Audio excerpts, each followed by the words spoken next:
দেখুন, পুরুষের নানান দমবাজির কথা বলছে। সত্যি কি পুরুষের নানান দমবাজি? এটা নিয়ে নানান প্রশ্ন আমাদের মধ্যে উঁকি মারছে, এবং সেই জন্য এই প্রশ্ন শুধু যে আমাদের রয়েছে হট সিটে বসে তাই নয়, আপনাদের মধ্যেও কিন্তু এমন প্রশ্ন রয়েছে। তাই সরাসরি চলে আসবেন আমাদের কাছে 22488085, অথবা আমাদেরকে হোয়াটসঅ্যাপ করুন 9903059992 এই নাম্বারে। আমাদের ফেসবুক পেজের কথা আগেই সঞ্জয়দা বলেছে, FM গোল্ড এবং সেই সঙ্গে আকাশবাণী কলকাতা, এই দুটো পেজ থেকে সরাসরি ফেসবুক লাইভে আপনারা থাকছেন আমাদের সঙ্গে, আপনাদের প্রশ্ন সরাসরি পাঠাচ্ছেন আমাদের কাছে। সেই প্রশ্ন অবশ্যই উত্তর দেবেন। আমাদের সঙ্গে বিশেষজ্ঞ রয়েছেন এই মুহূর্তে নন্দিনী ভট্টাচার্য। আসলে পুরুষ অধিকার কর্মী হিসাবে তিনি রয়েছেন, এবং তার কাছ থেকে আমরা জানবো নানান প্রশ্নের, পুরুষদের অধিকারের কথা, ন্যায় বিচারের কথা, যেগুলো আমরা নিয়ে আলোচনা করব। এবং সত্যি বলতে কি, এমন প্রশ্ন আমাদের কাছে আসে, সমাজ থেকে উঠে আসা প্রশ্ন, যে ভাবনাগুলো মানুষের মধ্যে রয়েছে, সেই ভাবনার হয়তো আমরা আজকে একটু অন্যরকম ব্যতিক্রমী ভাবনার কথা শুনতে পারবো। আমরা সেই অধিকারের প্রশ্নে হয়তো কিছুটা থাকবো, কিছুটা ব্যাখ্যা করব, এবং মানুষ কিভাবে এতগুলো অধিকারের সঙ্গে লড়াই করে, সেই লড়াইটার খবর আমরা রাখি না। শুধুমাত্র নারী পুরুষ জেন্ডার বায়াসনেস, অর্থাৎ এই জেন্ডার বায়াস বিষয়টা আমাদের ভাবনার ক্ষেত্রে প্রতিবন্ধকতা হয়ে দাঁড়ায়।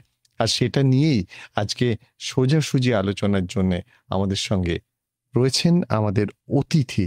তিনি আমাদের সব প্রশ্নের উত্তর দেবেন। বন্ধু একজন ফোনে এসছেন, তার প্রশ্নটা আমরা নিয়ে নিই। হ্যালো, নমস্কার। নমস্কার বিশ্বজিৎ দা, বলুন। আমি শঙ্কর বাগ বলছি, মশা ঠুগলি থেকে। বলুন। দিদিকে নমস্কার। আমার প্রশ্ন হচ্ছে, বর্তমানে একজন পুরুষ যখন বয়স হয়ে যাচ্ছে, তার পরিবার থেকে দেখা যাচ্ছে ঠিক মতন তাকে খাওয়া দাওয়া থেকে শুরু করে, মানে কোনো পয়সা বলো, মানে চাকরি তো রিটার্ন হয়ে গেছে, তিনি বসে আছে ঠিক মতন করে, মানে পয়সা দেখে কিছু জিনিস যখন আবদার করছে, যখন চাইছে দিচ্ছে না, তাকে অবহেলা করছে, তাকে ফেলে দিচ্ছে। শরীর খারাপ হলেও ঠিক মতন দেখছে না। তিনি খুব বসে বসে চিন্তা করে যে আমার তো বয়স হয়ে যাচ্ছে, বর্তমানে আমাকে কেউ দেখছে না ঠিক মতন, আমি কার হাত ধরে আমি কিভাবে ভালো থাকবো, কার কাছে গেলে কি সুবিধা পাবো, সেটা যদি একটু বলেন খুব ভালো হয়। এখানে কি পুরুষরাই তাকে করছেন? শঙ্কর, একদম প্রশ্ন করেই ফোন কেটে দিলেন। আসলে এখানে আমাদের একটা কাউন্টার প্রশ্ন ছিল। যে বয়স্ক মানুষটি, যে বয়স্ক পুরুষ মানুষটির কথা আপনি বললেন, তিনি যে অবহেলার শিকার হচ্ছেন, তাকে অবহেলা করছেন কারা? তার পরিবারের লোকজন তো? বা তার পরিবারের লোকজন যদি তাকে অবহেলা করে থাকেন, সেখানে কি পরিবারের পুরুষরাও রয়েছেন? এইসব প্রশ্নগুলো নিয়েই কিন্তু আমাদের আজকের এইসব কথা বলা বা আমাদের যাবতীয় আলোচনা শুরু হবে। আমরা সেই সব প্রশ্নগুলো, আপনাদের প্রশ্নগুলো সরাসরি তুলে ধরবো আমাদের অতিথি নন্দিনী ভট্টাচার্যর কাছে। এবং যে প্রশ্নটা প্রথম সরাসরি একদম ওর কাছে দিই, একটা প্রশ্ন রয়েছে, তারপর আরো একটা প্রশ্ন আপনার কাছে দিচ্ছি, একদম সরাসরি লাইভ আপনার কাছে দিচ্ছি। হ্যাঁ, হ্যালো, নমস্কার। নমস্কার, কে বলছেন? এখানে থেকে অনিমেষ ভট্টাচার্য কথা বলছি। স্পেশালিস্ট যিনি আছেন তাকেও আমার নমস্কার। আমরা লক্ষ্য করছি একটা জিনিস খুবই দুঃখের সঙ্গে, যে ধরুন অনেক বাড়িতে প্রতিবন্ধী সন্তান রয়েছে, সে স্ত্রী হতে পারে, মানে মহিলা হতে পারে, পুরুষ হতে পারে, কিন্তু দীর্ঘ সময় এই ভিন্নভাবে সক্ষম মানুষের জন্য আইন পাস হওয়ার সত্ত্বেও বহু ভিন্নভাবে সক্ষম মানুষের, তথাকথিত যারা প্রতিবন্ধী মানুষ, সে মেয়ে হোক ছেলে হোক, তারা নিজের বাড়িতে বাপ মায়ের দ্বারাও অবহেলিত হচ্ছে। আবার ধরুন যারা হয়তো কর্মস্থলে প্রতিষ্ঠিত হয়েছে, কর্মস্থলেও অনেক ক্ষেত্রে তার যারা মানে বস, তারা হায়ার অথরিটির দ্বারা অবহেলিত নিগৃহীত হচ্ছে। এমনকি কিছু কিছু ব্যাংক আছে, সেখানেও আবার তাদেরকে এটিএম দেওয়া হচ্ছে না, অথচ বলা হচ্ছে মুখে অনেক ভালো ভালো কথা বলা হচ্ছে, অনেক সম্মের কথা বলা হচ্ছে। তা এইসব ক্ষেত্রে কিভাবে লড়াই করা যায়? বিশেষ করে পরিবারে যদি কোনো ভিন্নভাবে সক্ষম ছেলে বা মেয়ে, যদি পরিবারেই যদি সে মানে অন্তর্ভুক্তি না লাভ করে, পরিবারে যদি তার কোনো রেকগনিশন না থাকে, তাহলে কোনোদিনই সে সমাজে রেকগনিশন পাবে না। এই ব্যাপারগুলো যদি একটু আলোচনা করেন তাহলে খুব ভালো হয়। ঠিকই তাই। তবে আজকে যে বিষয়টা, সেটা কিন্তু পুরুষ তোমার জন্য। তবু আপনার এই প্রশ্নটা আমরা নিয়ে রাখলাম। হ্যাঁ, যদি এক্ষেত্রে তিনি মহিলা হন, আপনারা কিন্তু সেক্ষেত্রে ওমেন্স কমিশনের কাছে কমপ্লেন করতে পারেন। এবং দেখুন, পুরুষ হলে অবশ্যই আমাদের সংস্থার কাছে আসতে পারেন, অথবা সিনিয়র সিটিজেন হলে আপনারা হিউম্যান রাইটসেও কিন্তু জানাতে পারেন। তবে মহিলা হলে কিন্তু অবশ্যই আপনারা জানাতে পারেন যে ওমেন্স কমিশনের কাছে কমপ্লেন করে, সেটা কিন্তু জানানো যায়। এবারে আমরা যে আলোচনায় ছিলাম পুরুষের অধিকার নিয়ে, স্বাভাবিকভাবে সমাজে যে একটা মিথ রয়েছে যে পুরুষ কখনো অধিকার থেকে বঞ্চিত হয় না। আসলে পুরুষতান্ত্রিক সমাজ বলে বঞ্চিত হয় নারীরা, যেটা আপনার কাছে, আপনি দীর্ঘদিন এই যারা অধিকার থেকে বঞ্চিত যেসব পুরুষ, তাদের সপক্ষে সওয়াল করছেন। আমাদের প্রথম প্রশ্ন আপনাকে, কোন কোন ক্ষেত্রে পুরুষ তার অধিকার থেকে বঞ্চিত হচ্ছে? দেখুন, তাহলে একটা প্রথম কথাই বলি, আজকে তো এমন একটা দিনে আমরা একত্রিত হয়েছি, মানে প্রায় রাত পোহালেই ৭৯তম মানে স্বাধীনতা দিবস উদযাপনের দিকে এগিয়ে যাচ্ছি। তো এই ৭৯ বছরের প্রায় স্বাধীনতায় পুরুষ মানুষ কি পেলেন? কিছুই পেয়েছেন? কিছুই কিন্তু পাননি। কারণ অধিকার বলতে যা বোঝায়, পুরুষ মানুষের কাছে কিন্তু সেটা নেই, কোনো আইনি অধিকার। এবার সবাই বলবেন পুরুষতান্ত্রিক সমাজ, সেটা একটা ভিন্ন কনসেপ্ট। পুরুষতান্ত্রিক সমাজের মধ্যে নারীদেরও কিন্তু একটা বিরাট বড় ভূমিকা আছে। কারণ আমি অন্তত ব্যক্তিগতভাবে বিশ্বাস করি যে পুরুষতান্ত্রিকতায় দীক্ষিত নারী এবং নারীবাদে দীক্ষিত পুরুষ দুই কিন্তু সমাজের জন্য সমানভাবে বিপজ্জনক। দুজনরাই কিন্তু সমাজের খুব ক্ষতি করেন, জানেন তো। তাই বলে কিন্তু আবার ভাবার কোনো কারণ নেই। আমি শুনেছি অনেকেই বলেন যে রামমোহন, বিদ্যাসাগর এরা কিন্তু কেউ নারীবাদে দীক্ষিত পুরুষ নন।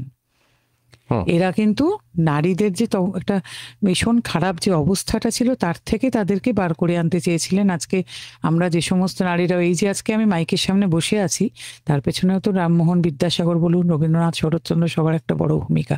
তাহলে তারা কিন্তু নারীবাদে দীক্ষিত পুরুষ নন।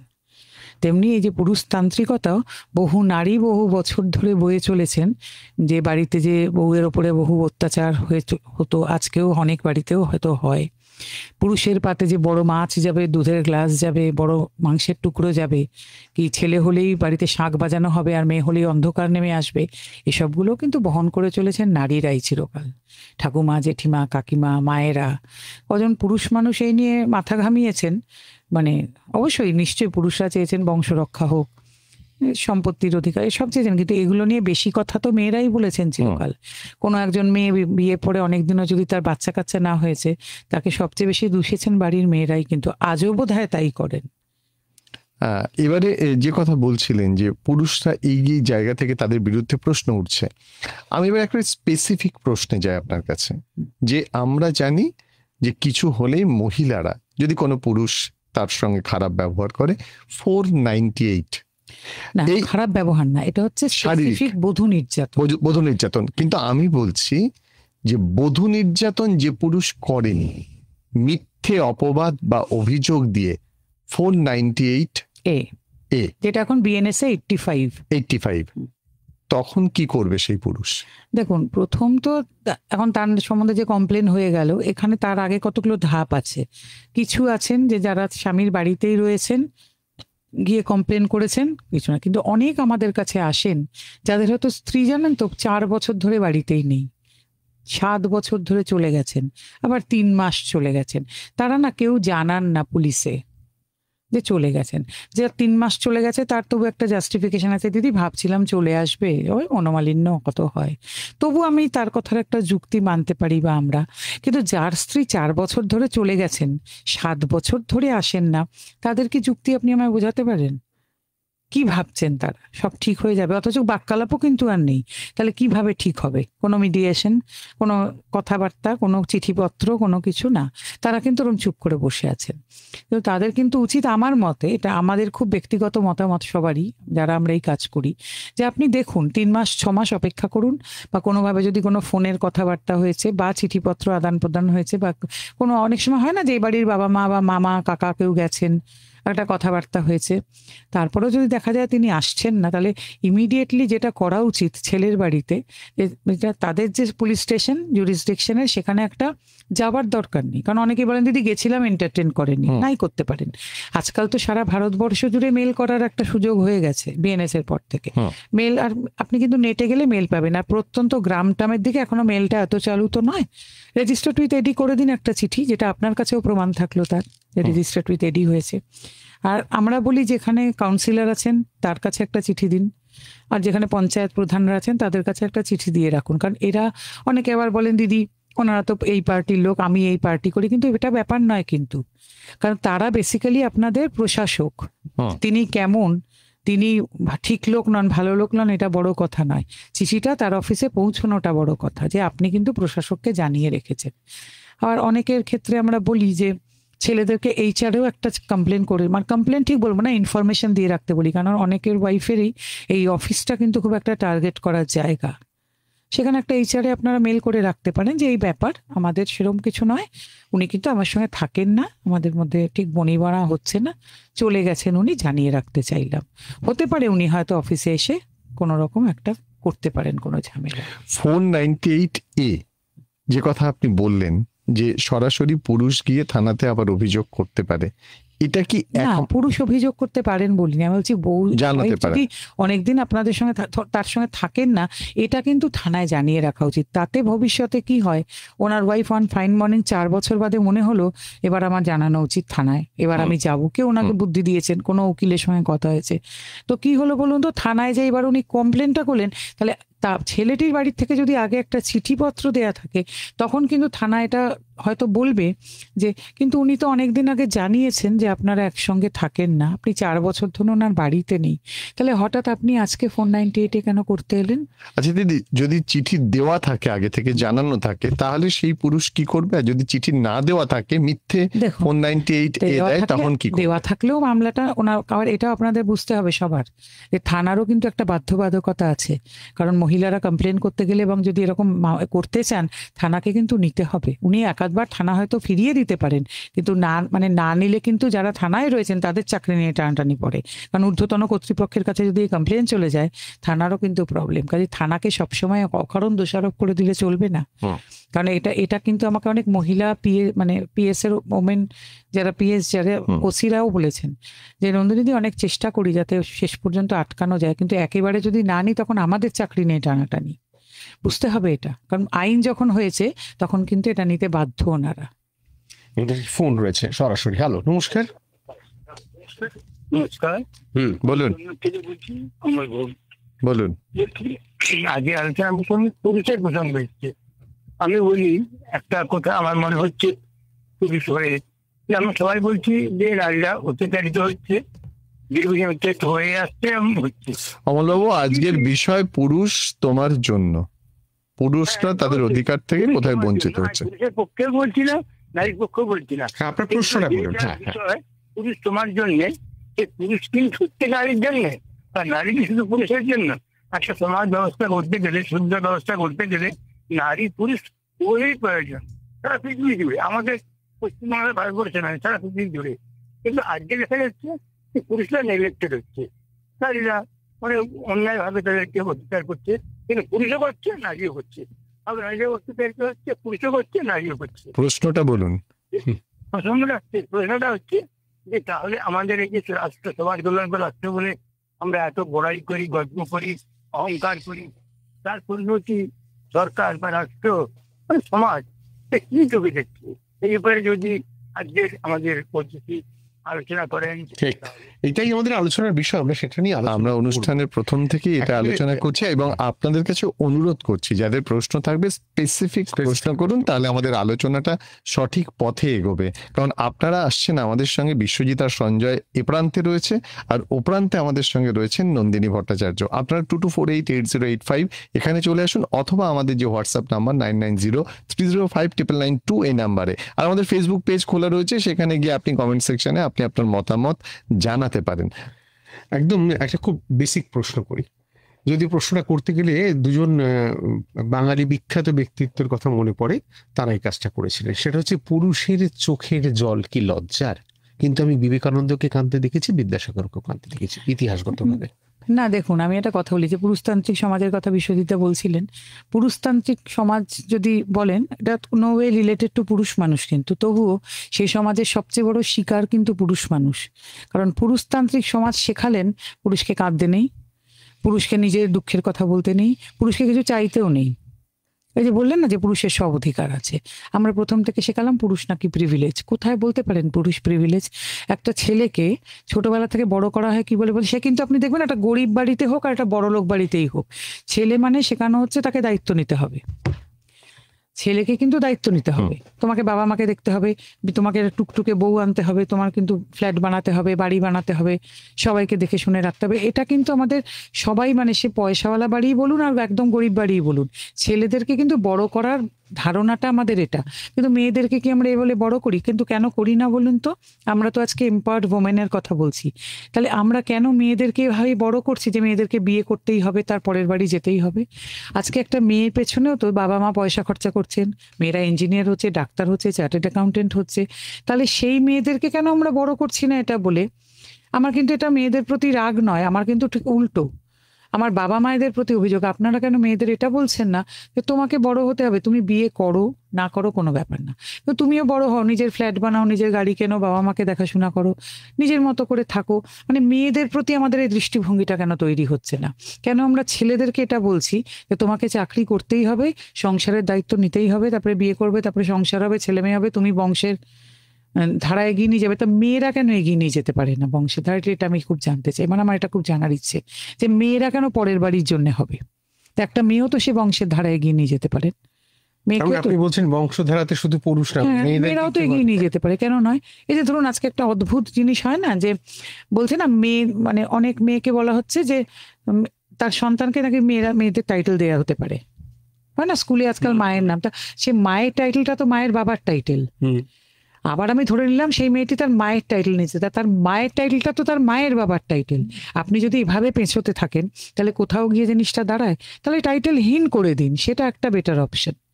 আমি কিন্তু কোথাও বলছি না যে মানে মেয়েরা কেন এগুলো হবে, আমি বরং উল্টোটায় বিশ্বাসী কিন্তু, যে সেই মেয়েটিকেও তো বাবা মা চাকরি বাকরি শেখানোর জন্য উপযুক্ত করেছেন, পড়াশোনা শিখিয়েছেন, তাহলে সেও বাবা মাকে দেখবে, সেও একটা ছেলে, মানে একটা ছেলে যে একটা ইকুয়ালি একটা মেয়েও তো তাই। তাহলে তার মাথায় কেন ঢোকানো হবে যে তোমাকে বিয়ে করতে হবে? তুমি বিয়ে করবে তোমার লেখাপড়ার চাকরিটা এই জন্যে যদি তোমার বনিবনা না হয়, যাতে তুমি ছেড়ে চলে আসতে পারো, নিজের পায়ে দাঁড়ানোটা তোমার এই জন্যে। আমরা কি একটা ছেলেকে এটা শিখিয়েছি যে তোমার চাকরি আর তোমার পড়াশোনাটা এই জন্যে যদি তোমার বউয়ের সঙ্গে বনিবনা না হয় তুমি আলাদা হয়ে থাকতে পারো? না, তা তো শেখাইনি। তাহলে একটা মেয়েকে কেন এটা শেখাচ্ছি? তাহলে পুরুষ কাঁদবে না কাঁদবে না? অবশ্যই কাঁদবে, কেন কাঁদবে না? সমাজ তো এই অধিকার দেয়। এইটা কেন সমাজ অধিকার দেয়নি কেন? আমি এটাও তো জানতে চাই কেন। আর মেয়েদেরকেই বা বারবার কেন বলা হচ্ছে তোরা কাঁদবি? তাহলে মেয়েই বা কাঁদবে কেন? একটা মেয়ে কেন এত নরম হবে? একটা মেয়েরও তো শক্তই হতে হবে। তাহলে একটা মেয়েই বা কাঁদবে কেন? কথায় কথায় এটা ভেবে নেওয়াই কেন হবে যে মেয়েরা কাঁদবে? আমি এটাও বুঝতে পারি না। একটি ফোন আছে। হ্যালো, নমস্কার। না, কোনোভাবে যোগাযোগ বিচ্ছিন্ন হয়েছে। যিনি ফোন করছেন আরেকবার করতে পারেন। মানে আমাদের না এখানে কিন্তু এটাও একটা ভুল, মানে এই যে বলা হয় না যে মেয়েরাও সমানাধিকারের জন্য লড়ছেন, সেখানে মেয়েদেরকেও না খুব স্পষ্ট করা হয়নি কোন সমানাধিকারের জন্য ওনারা লড়ছেন। ওনাদের বোধহয় কোথাও একটা মাথায় ঢুকিয়ে দেওয়া হয়েছে পুরুষ মানুষের সঙ্গে সমান হতে গেলে পুরুষ মানুষের মতন হতে হবে। মানে হয়তো সিগারেট খাওয়াটা সমান অধিকার, হয়তো ড্রিঙ্ক করাটা সমান অধিকার, রাত করে বাড়ি ফেরাটা সমান অধিকার। না না, এগুলো নয়। এগুলো হতেই পারে, মানে এগুলো হলে কোনো অসুবিধা নেই, আপনারা করুন, ফিনান্সিয়ালি এম্পাওয়ার্ড হলে সবকিছু হলে আপনারা করতে পারেন, কিন্তু এগুলো কিন্তু সমান অধিকারের আওতাতে নয়। না, তাহলে কি মার্দের দর্দ থাকবে? ডেফিনেটলি, কেন থাকবে না? সবার দর্দ আছে তো, মর্দ কি পশু পাখিরও তো দর্দ আছে বলুন, তারাও তো ব্যথা হলে চোখের জল পড়ে। আমি দেখিনি অনেকে, কিন্তু যাদের ধরুন বাড়িতে যে যারা পোষেন, ডগি পোষেন, বা যাদের অনেকের বাড়িতে বিড়াল থাকে, তারা তো এগুলো ফিল করতে পারেন যে তার পোষ্যটির কখন কষ্ট হচ্ছে, কখন পেটে ব্যথা হচ্ছে, কখন খিদে পেয়েছে। দেখবেন যারা এগুলো থাকে তারা কিন্তু এগুলো ফিল করতে পারেন ওনাদেরটা, তাহলে নিশ্চয়ই তাদের কষ্ট। তার মানে কি পুরুষকে তাদের থেকেও অন্য চোখে দেখা হয়? ডেফিনেটলি এখানে তো তাই হয়, এখানে তো তাই হয়। এর জন্য দায়ী কে?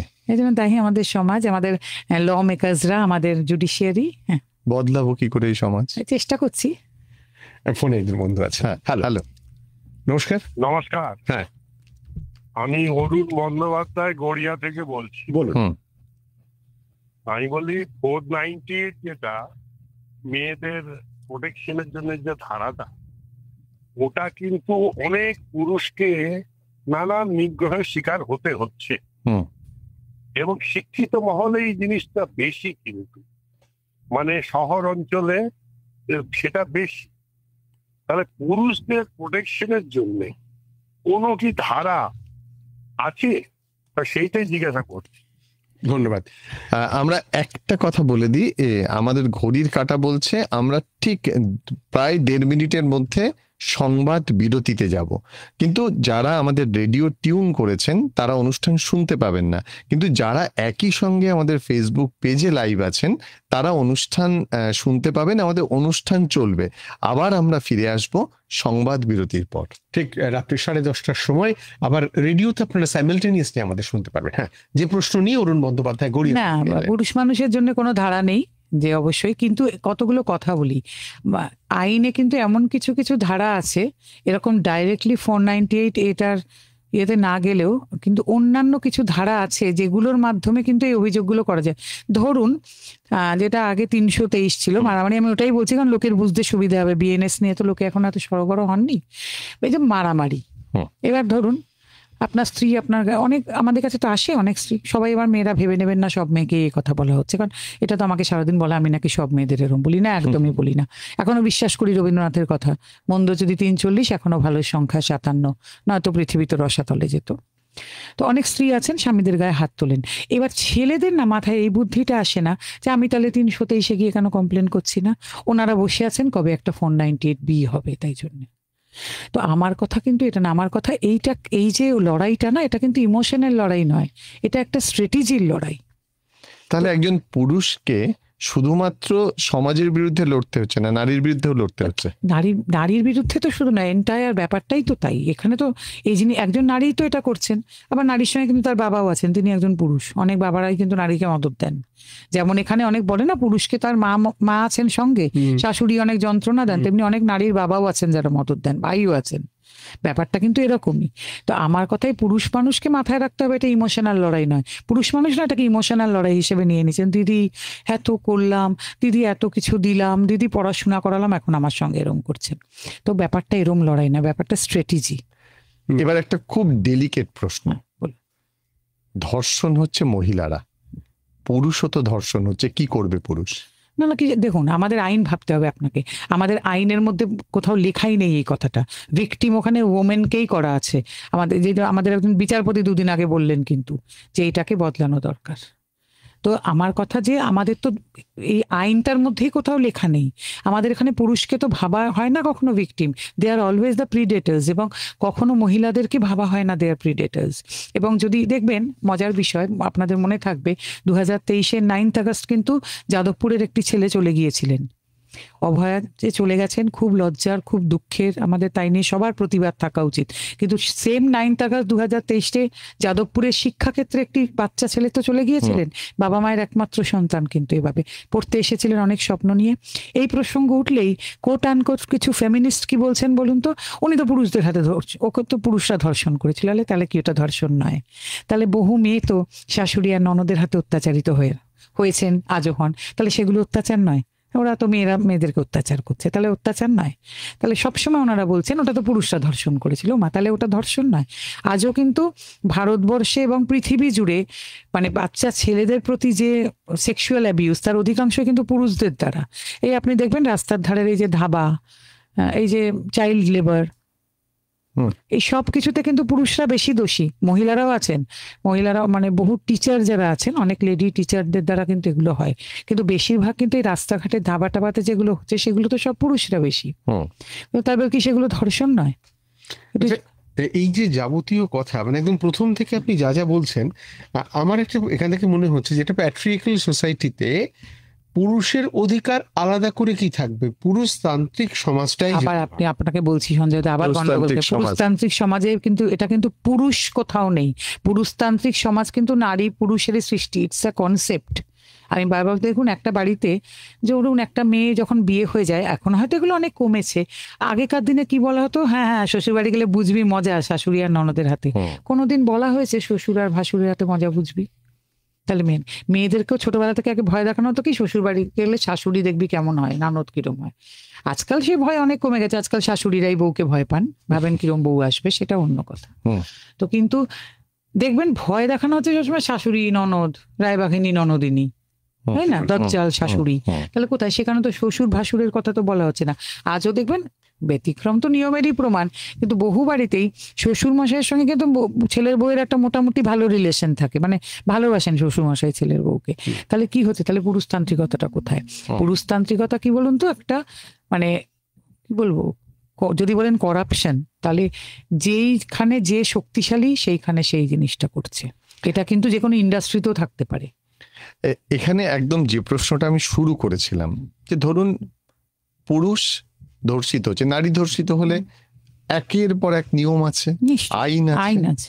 পুরুষ ধর্ষিত হলে এই সমাজে এখনো যদি ধর্ষিত হয় এবং সে যদি বলতে জানে, তাহলে সে কি করবে? আপনাকে প্রসঙ্গ তো জানিয়ে রাখি, ভারতবর্ষে কিন্তু 18% পুরুষের ধর্ষণ হয় এবং 53% বয় চাইল্ড আর সেক্সুয়ালি অ্যাবিউজড।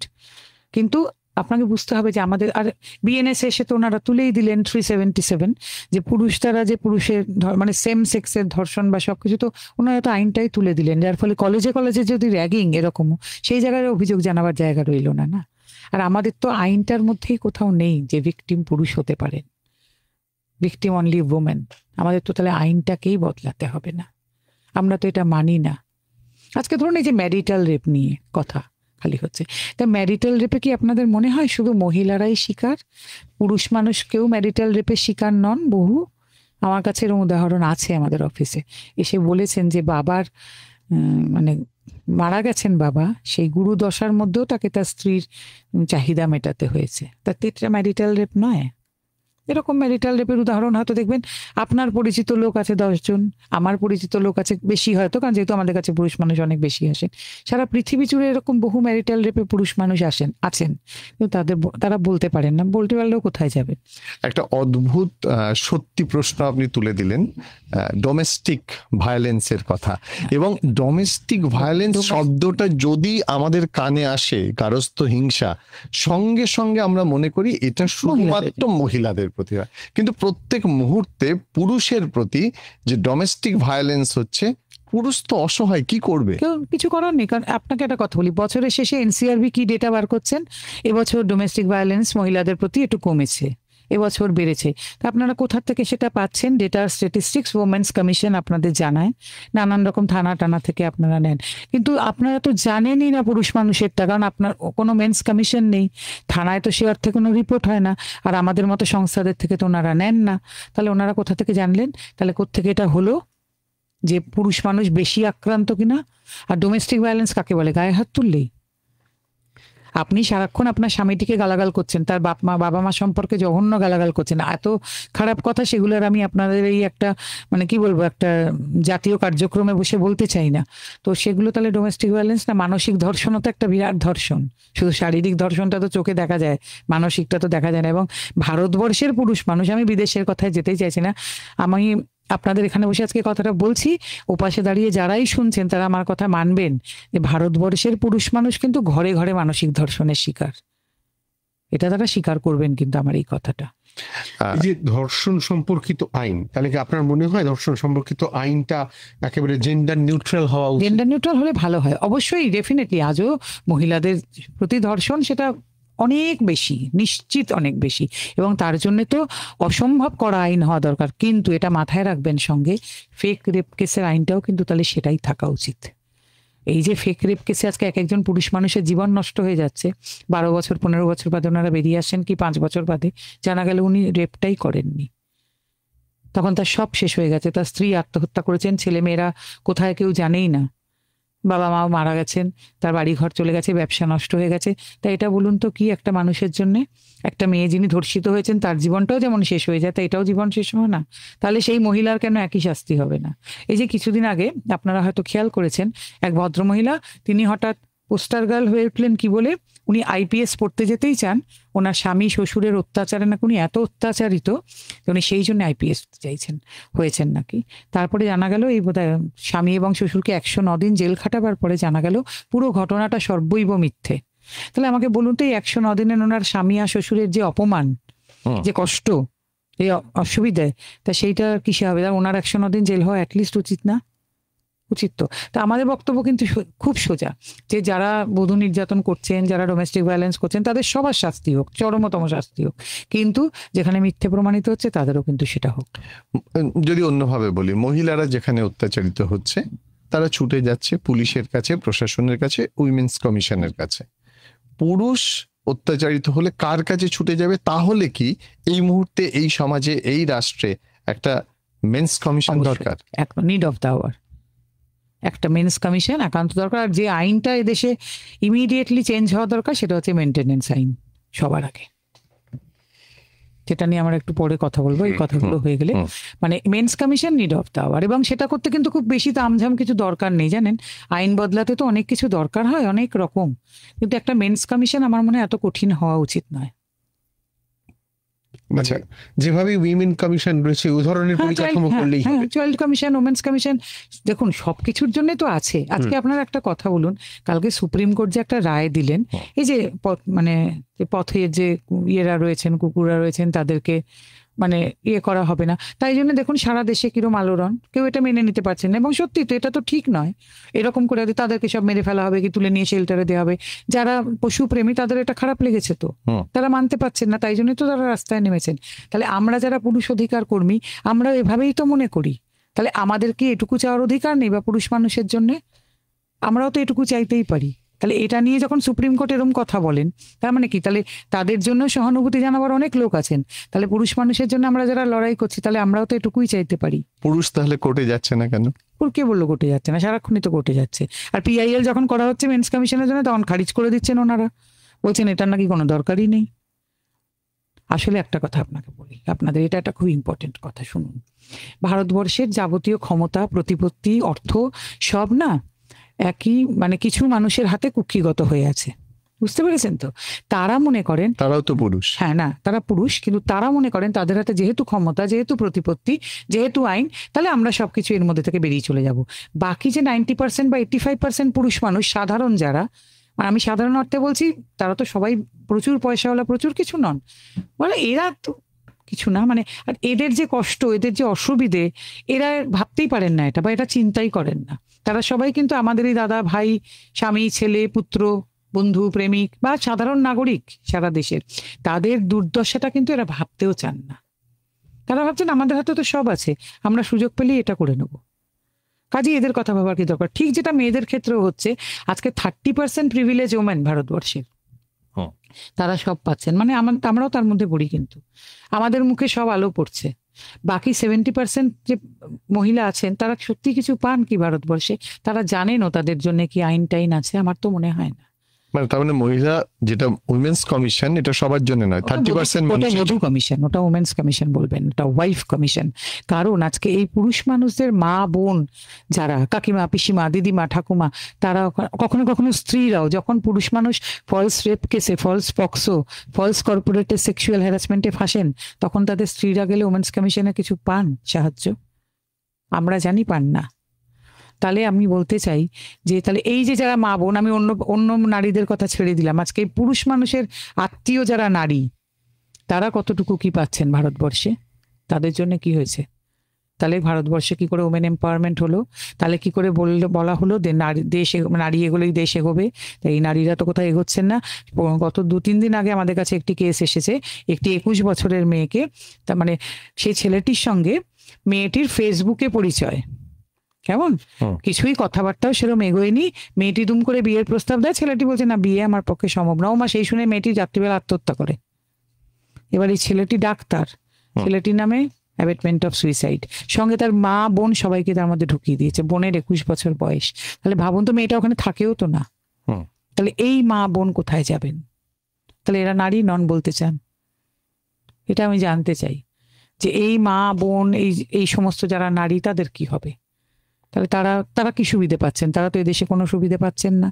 এরকম অজস্র নারীরা আমাদের কাছে সারাদিন আসছেন। তারপরে ভারতবর্ষ জুড়ে যে পরিযায়ী শ্রমিক, খাদান শ্রমিক, ইটভাটা শ্রমিক, আনস্কিল লেবার যত মহিলা, তারা সবাই সমান সুবিধে পান এদেশে। নারীতে বৈষম্য এদেশে দূর হয়েছে কি? এইসব সমান অধিকারের কথাটা তো বলছেন ওনারা। এই 30% প্রিভিলেজ মহিলা, এরা সব মনে করেন। আর তাদেরই কারণে কিন্তু বাকি 70% সাংঘাতিক অসুবিধাতে। ফলস কেস বা সম্পর্ক ভেঙে যাওয়ার পর পুরুষদের আত্মহত্যার হার তো বাড়ছে, এটা আমরা জানি।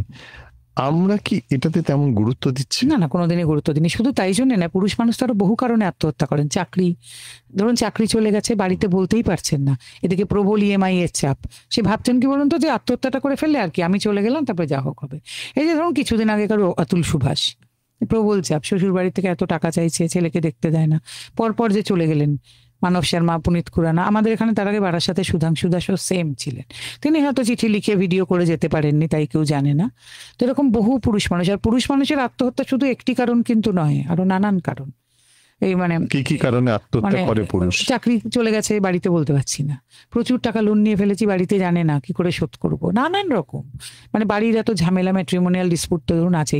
এমনি পুরুষ মানুষের আত্মহত্যার মানে হার 6 গুণ বেশি। এই সব কিছু মিলিয়ে এটা নিয়ে কেউ ভাবেনি। মানে পুরুষ মানুষের মেন্টাল হেলথ, যেটা মানসিক স্বাস্থ্য, কারণ পুরুষ মানুষ কি বলুন তো, খাটবে, পিটবে, টাকা পয়সা রোজগার করবে, সংসার দেখবে, দায় দায়িত্ব পালন করবে, তারপর মানসিক স্বাস্থ্য কি। আর একটা কথা বলি, ধরুন এই সোশ্যাল মিডিয়ায় আপনারা কোনোদিন খুব একটা দেখেছেন যে পুরুষ মানুষ তাদের ব্রুট করছেন যে আমার হলো না, আমি পেলাম না, আমি খারাপ আছি, আমার ভালো লাগছে না, আমার এই হওয়া হলো না, আমি জাকির হোসেন হতে পারলাম না, সুনীল গঙ্গোপাধ্যায় হতে পারলাম না, উত্তম কুমার না হয়, কি বলবো, ধরুন একটু শুভেন্দু চট্টোপাধ্যায় হতে পারলাম না। এই পুরুষ মানুষকে আপনারা সত্যি বলুন তো কতটুকু ব্রুট করতে দেখেছেন ওরা? কিন্তু আপনি কি সত্যিই বলতে চান কোনো পুরুষ মানুষের কিছু হওয়ার ইচ্ছে ছিল না বা কিছু হতে পারতেন না? বা আমাদের কাছে বহু পুরুষ মানুষ আসেন যারা কিন্তু এসে এটা বলেন, দিদি জানেন তো এটা করতাম, আমাদের তো গানের দল আছে, নাটকের দল আছে, ক্রিকেটের দল আছে, শুনে তারা বলেন, দিদি জানেন তো আমিও গান করতাম, দিদি আমি জানেন তো এটা বাজাতাম, আমি নাটক করতাম, লিখতাম। পুরুষের কি গান করার অধিকার আছে, নাকি বাড়িতে ছোটবেলা থেকে গ্রামে মেয়েরাই গান করবে? না, অধিকার তো সবকিছুরই আছে, কিন্তু পুরুষ মানুষের মুশকিল আছে বিয়ের পরেই সব ছেড়ে দেয়। কেননা বউ বলেছে তুমি বন্ধু বান্ধবের সাথে মিশবে না, তুমি আমার গান গাইবে না, তুমি নাটক করবে না, তুমি নাটক করবে না, তোমার এত বন্ধু, আমার বাবার তো কোনো বন্ধু নেই, তোমার আবার কি এত বন্ধু, এত রাত করে আড্ডা মারছো তুমি, এসব হবে না। তুমি ক্রিকেট খেলবে, আবার ক্রিকেট, বন্ধুদের সাথে তুমি বেড়াতে যাবে বাইরে, আমি বাড়িতে বসে থাকবো, এসব হবে না। আচ্ছা, এটা কি কোনোভাবে? এটা কিন্তু আজকের বলবেন, এটা বহু চিরকাল ছিল এসব। না না, মানে বহু মেয়ের এসব চিরকাল। আমরা কথায় কথায় বলি, বন্ধু বান্ধবরা যখন থাকে দেখি সব বলতে শুনি যে বউকে ভয় পায় না এমন নয়, মানে এইটাকে ওরা হাসি বা মজার জায়গায় নিয়ে গিয়ে এটাকে সমাজের এক গ্যাপটাকে ঢাকার চেষ্টা চলছে। ডেফিনেটলি। আমার তো বিশ্বাস দাউদ ইব্রাহিমও বউকে ভয় পান। আচ্ছা, এই যে সোশ্যাল মিডিয়ায় আপনি বলছিলেন না একটু আগে যে একজন পুরুষ কতটুকু বলে যে আমার এটা হলো না, বা আমি এটা হতে চেয়েছিলাম, হতে পারলাম না, এটা কি এই কারণে যে সোশ্যাল মিডিয়ায় সে যদি বলে তাহলে সে হাস্যকর হবে, সবাই হাসবেন ওনাকে নিয়ে, তাই জন্য। আর একটা প্রশ্ন যেটা আপনি এইমাত্র তুললেন, খুব মানে আমার মনে হলো খুব প্রাসঙ্গিক প্রশ্ন, মেন্টাল হেলথের কথা। এই যে পুরুষদের মেন্টাল হেলথ, এক্ষেত্রে পুরুষটা কেন সাহায্য চাইতে পিছিয়ে থাকে? ওই সেই আপনি যে বলছিলেন তখন, মার্দ কো দর্দ নেই হতা, ওই অবস্থা, সাহায্য। ওই যে আবার যেটা সঞ্জয় দা এইমাত্র বললেন, যে সবাই ভাববে বাবা আমার আবার এরকম হচ্ছে, সবাই হাসবে, কেউ ওনাকে সাহায্যের হাত বাড়াবে। শুনুন, কোনো অফিসে যদি কেউ শোনে যে আপনার বউ চলে গেছে, বা যদি দৈবাত খবর পৌঁছয় আপনার বউ আপনাকে মারে, সঙ্গে সঙ্গে বলবে বাবা তোর বউ তোকে পেটায়, তুই তো একদম কি, একদম সত্যি। মানে অথচ উনি কিন্তু নিজে হয়তো বউয়ের হাতে মার খান, যিনি এই কথাটা বলছেন, উনি বীর পুঙ্গব সেজেছেন গিয়ে। কিন্তু মেয়েরা কিন্তু এটা করে না। আপনাকে আরেকটা কথা বলতে চাই, আমাদের কাছে অনেক এরকম পুরুষ মানুষ এসছেন যাদের কিন্তু ফিমেল কলিগরা আমাদের কাছে নিয়ে এসেছেন যে দিদি দেখুন ও ভীষণ অশান্তিতে আছে কিন্তু বাড়িতে, আমরা তাই নিয়ে এলাম। ছেলেরা কিন্তু আনে না। পুরুষ মানুষকে প্রথম শিখতে হবে পুরুষ মানুষের পাশে দাঁড়ানো, তারপরে সব হবে, কিন্তু সেটা ওনারা দাঁড়ান না। প্রচন্ড বাইরে একটা অভিনয় করতে থাকেন উনি, মানে পাশের পুরুষটি খারাপ আছে শুনলে উনি আরো অভিনয় করেন যে উনি খুব ভালো আছেন। দেখ তুই বাবা তোর এরকম অবস্থা, আমার তো কই এরকম না, তুই নিশ্চয়ই বউকে ঠিক রাখতে পারিসনি। আচ্ছা, উনিও কিন্তু বাড়িতে ওটাই করেন, কিন্তু উনি দেখাবেন না, ওটা সহানুভূতিটা দেখান না পুরুষ মানুষ। কথায় বলছে এইসব নাটক ড্রামা এটা নাকি মেয়েরা ভালো পারে, আপনি বলছেন পুরুষ ভালো পারে? প্রয়োজনে পারে, মানে ওকে তখন দেখাতে হবে তোর থেকে আমি কত ভালো আছি। আচ্ছা, একটা কথা বলি, এর মধ্যে না কোনো পুরুষ নারী নেই, প্রয়োজনে যার যখন দরকার সে তখন করে। আচ্ছা, এই যে এই ব্যাপারগুলো শুরু হয় কোথা থেকে? ধরুন দুটি ছেলে মেয়ে ইয়াং, তারা ডেটিং করছে, মানে এরকম একটা কনসেপ্ট যে এই প্রত্যেক ক্ষেত্রে এই কফি হাউসে গিয়ে কফি খাচ্ছে, কি কোথাও একটু রেস্তোরাঁ বসে খাওয়া দাওয়া করছে ইত্যাদি, কি নাটক দেখতে যাচ্ছে, সিনেমা দেখতে যাচ্ছে, এই খরচটা সবসময় ছেলেরাই বিয়ে করবে। জেনারেলি। তবে আজকাল তো মেয়েরাও করেন, একদম করেন না এটা বলবো না, এটা বললে মিথ্যে কথা বলা হবে, মেয়েরাও করেন। তার মানে এই জায়গায় তবে আমি অনেক আজকে ওটা আমি আর কি মেরে অনেক ছেলেকে বলি, একদম বাচ্চা ছেলে যারা এরকম ডেট ফেটে যায়, আমরা যদি প্রথমে বলবি ফোনটা রিচার্জ করে দিতে, বলবি রিচার্জ না করলে আমার তো হবে না নেট, আমি তোমার সঙ্গে কথা বলতে পারবো না, দেখতে দেখিস তো কি বলে। তবে মেয়েরা একদম করেন না এটা বলা যাবে না, অনেক মেয়ে আছেন যারা চাকরি বাকরি করেন, কারণ কোনো মেয়ে সংসারে কন্ট্রিবিউট করেন এটাও তো বলা যাবে না, অনেক মেয়ে সংসার দেখেন করেন, কিন্তু বারবার বলছি কিছু মেয়ের জন্য অনেক মেয়ের অনেক অসুবিধা হয়ে যাচ্ছে। সোমনাথ মণ্ডল আমাদের ফেসবুকে একটা প্রশ্ন করেছেন, খুব পার্টিনেন্ট প্রশ্ন, আমার বিষয়টা একটু যত্ন সহকারে ভাববেন, যদিও আজকের প্রসঙ্গটা একটু আলাদা। আমি স্কুলের শিক্ষক, আমার স্ত্রী হাউসওয়াইফ, ম্যাডামদের যে সিসিএল আছে, আমাদের স্যারদেরও সিসিএলটা ভীষণ প্রয়োজন, আমাদের মাত্র 30 দিন।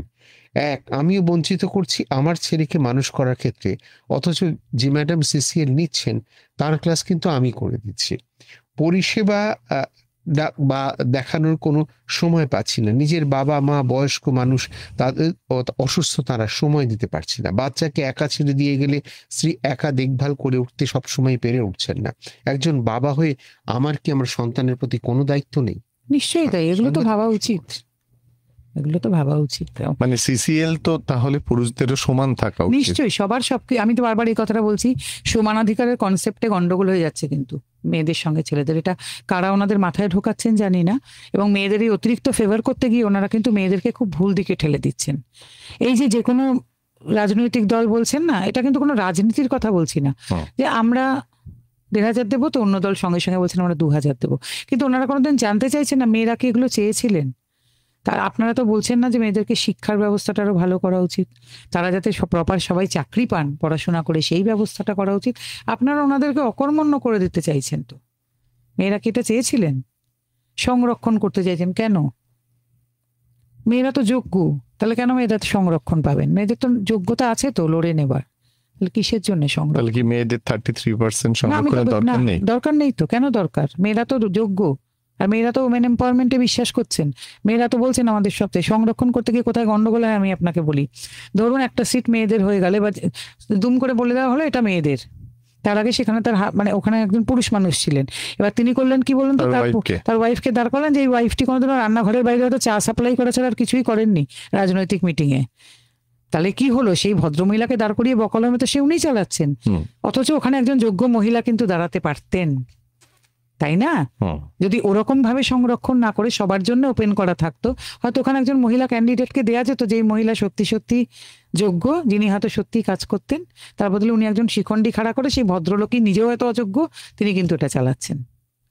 আমরা এর উদাহরণ তো বিহারেও দেখেছি, একের পর এক দেখেছি। তাহলে এটাই বলতে চাইছি, যোগ্য মহিলা কেউ নেই কে বললো? অনেক যোগ্য রাজনৈতিক নেত্রী আছেন যারা কাজগুলো করতে পারতেন।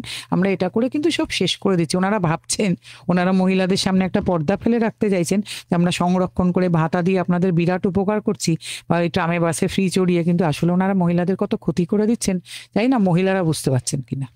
আচ্ছা, বাসে ট্রামে ট্রেনের কথা বললেন, মহিলাদের জন্য আলাদা কম্পার্টমেন্ট আর একটা জেনারেল, বাসে মহিলাদের জন্য কিন্তু মুশকিল জানেন তো, বহু মহিলা ওই মহিলাদের কম্পার্টমেন্টে উঠতে চান না, বলেন জেনারেলে উঠতে। আমার প্রশ্নটা খুব স্পেসিফিক, যদি মহিলাদের জন্য থাকে তাহলে পুরুষদেরও তো আলাদা সিট থাকা উচিত। দেখুন আবার একটা গন্ডগোল আছে, মহিলারা আবার নিজেদের সিট ছেড়ে এসে ওই সিটগুলোয় বসেন, অনেক সময় মানে একই সঙ্গে বন্ধু বা প্রেমিক যাচ্ছেন তাদের সঙ্গে গল্প টল্প করবেন বলে আবার বললে ওই সিটগুলোয় যেতে চান। আমার মতে সব জেনারেল সিট হোক, প্রতিবন্ধী, প্রেগনেন্ট মহিলা, সিনিয়র সিটিজেন, এদের জন্য সিট থাকুক, পুরুষদের জন্য আলাদা না। না আমি কারোর জন্য আলাদা করতে বলছি না, তো এই ক্যাটাগরির জন্য সব আলাদা থাকুক না। যদি এরকম হয় যে অলরেডি তো পুরুষদের জন্য সিট হলে তো আলাদা থাকবে না, সেখানেও তো মহিলারা এসে বসবেন, কি বিপদ? আপনি কেন বুঝতে পারছেন না এটা? এখনো তো হয় না তো, ওনারা প্রতিবন্ধীদের সিটেই বসে পড়ছেন, সিনিয়র সিটিজেনদের সিটেই বসে পড়ছেন, আপনি পুরুষদের জন্য সিট খুঁজছেন। থাকবে সেটা, ওনার পাশে যদি ওনার বয়ফ্রেন্ড বসে থাকে উনি ওই সিটটাতেই বসবেন, এসে আবার উঠবেন না। তার মানে কোনো দায়টা কার? সে বয়ফ্রেন্ডের নাকি মানে পুরুষের না মহিলা? না মহিলা, ওনারা উঠবেন না, এরকম জানি অনেক। তাহলে কি এই ধরনের রিজার্ভেশন থাকা দরকার নেই, অন্তত আরবান এরিয়া যেখানে সমান অধিকার। না দরকার তো নেই। দেখুন, মহিলা কামরা আছে, থাকতেই পারে, কিন্তু দুঃখের বিষয় হচ্ছে সে মহিলা কামরায় বহু মহিলাই উঠতে চান না। আমি এরকম অনেক মহিলার সঙ্গে কথা বলে দেখেছি, বলছি বাবা ওখানে কে উঠবে, কি ঝগড়া করে, ধাক্কা দিয়ে ফেলে দেয়, তার থেকে এমনি জেনারেল কম্পার্টমেন্ট অনেক বেটার। এটা কিন্তু মহিলাদের কথা। আমার একেবারে অন্য ধরনের একটা প্রশ্ন মনে হচ্ছে আমার জিজ্ঞেস করা উচিত। সন্তান জন্মগ্রহণ করার পর আমাদের এই সমাজে নিয়ম আছে যে বাড়ির প্রবীণ যারা মহিলা আছেন তারাই মানুষ করবেন, তারাই দেখবেন। কেন পুরুষ কেন মানুষ করবে না? না না, আমার কথা প্রবীণরা মানুষ করবে কেন? হয়ে আসছে না কেন হয়ে আসবে কেন? এই যে আজকাল একটা রীতি হয়েছে না, আমরা চাকরি করবো আর আমার বাবা মা শ্বশুর শাশুড়ি সন্তান মানুষ করবে, কেন? ওইভাবে সন্তান নেওয়া হয়েছে কেন? ওনারা তো নিজেদের সন্তানকে মানুষ করেছেন, ওনাদের এখন রিটায়ার্ড লাইফ, ওনারা ঘুরবেন ফিরবেন, আনন্দ ফুর্তি করবেন। তা তোমাদের বাচ্চা ওনারা মানুষ করবেন কেন? কখনো তোমার বাবা মা, কখনো ওর বাবা মা। বিদেশে শুনেছি সব নিয়ে যায়, একবার নিজের বাবা মাকে, একবার শ্বশুর শাশুড়িকে। কেন? ওনারা বেবি সিটার না আয়া? তোমরা বাচ্চা নিয়েছো, তোমরা বুঝবে কে মানুষ করবে, ওদের নিয়ে যাও কেন? নিজের বাচ্চা নিজেরা মানুষ করা অবশ্যই না, মানে বাবা এবং মা দুজনকেই দায়িত্ব নিতে হবে মানুষ করার। আর আজকালকার বাবারা তো খুব সংবেদনশীল, তারা তো বাচ্চা করে তো অস্থির তারা একদম। আমাদের সময়ের বাবা তো এরা নন। আমাদের বাবারা ঠিক জানতেন না আমরা কোন ক্লাসে পড়ি। এখনকার বাবারা তো ওরে বাপরে বাপ, সাংঘাতিক। তো তাহলে সেইখানে বাবারা যদি এতটাই মানে সংবেদনশীল হন, তাহলে তাদের যন্ত্রণার ক্ষেত্রগুলো কি একান্তভাবেই হচ্ছেন তাদের স্ত্রী বা কখনো বোনেরা? আমি আরেকটা না আরেকটা হচ্ছে, বেশি যারাই মহিলা মানে অনেক স্ত্রী যখন চলে যান, সন্তানকে নিয়ে চলে যান, কাজে সেইখানে গিয়ে আমি এই কাজ করতে গিয়ে দেখতে পেয়েছি যে মা নামক মিথটা সবসময় সত্যি নয়। বাবারা সন্তানের জন্য কি করতে পারেন সেটা আমি রোজ বসে দেখতে পাই। এরকম মাকেও দেখেছি সন্তানকে প্রত্যেকবার দেখাবার জন্য বাবার থেকে 5,000 করে টাকা নেন, এটাও দেখেছি। কিন্তু আইনের ক্ষেত্রে তো ফেভারটা সবসময় মায়েদের। অবশ্যই তাই, কারণ এটা আপনাকে বুঝতে হবে, এর মধ্যে কিন্তু আইনের ফেভার কিছু নেই। একটা বাচ্চাকে ওইভাবে মানুষ করে তোলা সবসময় তো বাবার পক্ষে সম্ভব হয় না। একটা বাচ্চাকে সবসময় তোর বাবা চাকরি বাকরি আছে, সবকিছু আছে, এসব নানান দিক ভেবেই এটা করা হয়েছিল। তবে আজকাল তো অনেক রকম পরিস্থিতিও বদলেছে, সেটা নয়, কিন্তু ভিজিটিং রাইটস পাওয়াই যেতে পারে। অ্যাক্ট 8-এর মামলা করলে সবসময় কাস্টাডিটা পাওয়া যায় না, অনেকে আবার পান, সেটা অন্য কথা একটা। কিন্তু আমার কাছে মিথটা ভেঙে গেছে যে বাবারা সন্তানের জন্য কি করতে পারেন, সেটা আমি এই কাজ করতে এসে বুঝেছি। দিদি, আপনি এই যে মিথের কথা বললেন, একটা মিথ রয়েছে ফেমিনিজম, নারীবাদ। ফেমিনিজম জানিয়ে শুরু হয়েছিল, আজ কিন্তু আর সেটা নেই। কিন্তু এই ফেমিনিজম কি সত্যি সমতার জন্য কাজ করছে নাকি পুরুষদের বিরুদ্ধে একটা পক্ষপাত তৈরি করছে? আজকে আর সেটা নেই, আজকে সমতার জন্য আর নেই। একটা সময় শুরু হয়েছিল সমান শ্রমের মজুরির অধিকার, ভোটের অধিকার, শিক্ষার অধিকার, স্বাস্থ্যের অধিকার, সেটা অন্য জিনিস ছিল। আজও কিছু আছেন, বাংলাতেও আছেন, যারা সত্যি এগুলোর জন্য কাজ করেন। কিন্তু আজকে কোট আনকোট ফেমিনিস্ট যারা, তারা বলতে চান সব পুরুষ মানে ধর্ষক। তারা তখন ভুলে যান তার মধ্যে তাদের বাবাও পড়েন, কারোর ভাইও পড়েন, কারোর স্বামীও পড়েন, আবার যারা একটু বয়স্ক তাদের হয়তো ছেলেও পড়ে যান, কারোর প্রেমিক আছেন, এরা ভুলে যান তখন তারা। কিন্তু সেটা তো হতে পারে না। সব পুরুষ যেমন ধর্ষক হতে পারেন না, সব নারীও খারাপ হতে পারেন না, সেটা নয়। কিন্তু আজকের ফেমিনিজমটা তো একটা অন্য জায়গায় পৌঁছে গেছে, ওনারা তো ঠিক ওটার মানে বোঝেন না। আমরা আজকে কথা বলছি বিষয় পুরুষ তোমার জন্যে, পুরুষের জন্যে আমরা কথা বলছি, পুরুষের অধিকারের জন্য কথা বলছি। আমরা শুধুমাত্রই পুরুষের অধিকার নিয়ে যখন কথা বলবো, তখন একজন পুরুষ তার স্ত্রীর কাছে অত্যাচারিত বা নিপীড়িত হচ্ছেন এই কথাটা শুধু কেন বলবো? তিনি তো তার মনের কাছে ওখানে, এমন বহু উদাহরণ আছে। মায়ের কাছে ওখানে, মেয়ের কাছে, সবার কাছে। আমি মেয়ের কাছে একটু পরে যাই, কিন্তু যে মায়ের কাছে বা বোনের কাছে যে অনেক আছে, তার যে নিপীড়িত হওয়ার যে পরিস্থিতিগুলো, এগুলো কি মানে রিড্রেসাল হওয়া দরকার? ডেফিনেটলি। আমাদের কাছে এরকম অনেক স্ত্রী আছেন, মানে স্বামীকে নিয়ে আসেন, যে মায়ের কাছে বোনের কাছে প্রচন্ড অত্যাচারিত আছেন। অনেক মেয়ে বাবাকে নিয়ে আসেন, যে মানে যে দিদি এতদিন মা এত অত্যাচার করেছে, ছোট ছিলাম, অত করতে পারিনি, এখন বড় হয়েছি, আপনার কথা শুনেছি তাই আপনার কাছে নিয়ে এলাম। মেয়ে বাবাকে নিয়ে আসেন। কিন্তু আদপি কি কোনো রিড্রেসাল আছে? না, ঠিক আছে, মানে তাতে আইনি পথে যেভাবে এগোনো উচিত, যা করা উচিত করার চেষ্টা করি। কিন্তু এটা লোকে জানা দরকার, অত্যাচার মানেই কিন্তু স্ত্রী স্বামীকে করছেন এরকম নয়। ঠিক, মা বোন এরা মিলে ছেলেকে করছেন এরকম আছে, আবার মেয়ে নিয়ে আসছেন বাবাকে, এরকম আছে, নানান রকম। পুরুষ যদি পুরুষের উপর অত্যাচার করে কি করবে? আইনি পথ নিতে হবে, কেন করবে না? সেরকমও তো আছে। অফিসে বসরা করছেন না সাবঅর্ডিনেটদের উপরে, এরকম হয়েছিল, আমি একবার একটা জায়গায় লেকচার দিতে গেছিলাম, নিচে নেমেছি, অনেকগুলো ছেলে এসে আমার সঙ্গে কথা বলছে, দিদি আপনি এত নিয়ে কথা বলেন তো, একটু কর্পোরেটের অত্যাচারটা নিয়ে বলুন, আমরা বেঁচে থাকতে পারছি না এত, মানে ওনারা বলতে চাইছেন কাজের স্ট্রেস, কাজের চাপ, বলছেন আমরা পাগল হয়ে যাচ্ছি, এবং বলছেন যে মানে মেয়েদের উপরেও হয় না বলছি না কাজের চাপ, কিন্তু ছেলেদের উপর আরো বেশি। ফেসবুকে একটা দারুণ প্রশ্ন এসছে, দীপ সরকার বলছেন লেডিস ফার্স্ট, এটা কি চিরন্তন সত্য? এটা তো আপনারাই করেছেন, কি করা যাবে, আপনারা মেয়েদের দেখলে তো আপনাদের শিউলারি মনে হয় না, দরজা খুলে দেওয়া, চেয়ার ছেড়ে দেওয়া, এটা তো কিছু বলতে পারবো না, এটা আপনারা মানে মেয়েদের দেখলে সিট ছেড়ে দেওয়া, দরজা খুলে দেওয়া, এটা কি তাদের অসম্মান করা? অসম্মান করা না, মানে আপনারা সবসময় সম্মান দেখিয়েছেন এভাবে, কাজে এ নিয়ে আমার কোনো কথা না বলাই ভালো।